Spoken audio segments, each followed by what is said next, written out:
आगामी पंचायत और म्युनिसिपालिटी निर्वाचन रे पार्टी मजबूती सहित लड़ाक चाहूँचे एवं जोपरी भाव बर्तमान ओडिशार परिस्थिति गोटे पटे भारतीय जनता पार्टी सरकार को लोक देखुं सबू प्रतिश्रुति रे फेल ना 300 यूनिट फ्री बिजुली ना आईन श्रृंखला थाना भितर मर्डर हवा बोधे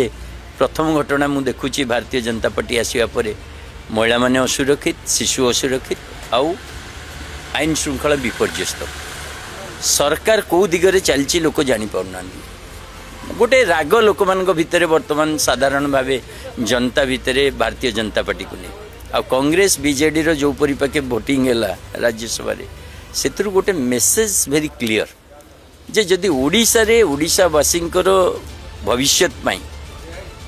आ बिजुली पानी शिक्षा स्वास्थ्य रोजगार पर्यटन रो विकास पाई जदि गोटे राजनीति आवश्यक से आम आदमी पार्टी दे पारियो अरविंद केजरीवाल को पार्टी दे पारियो।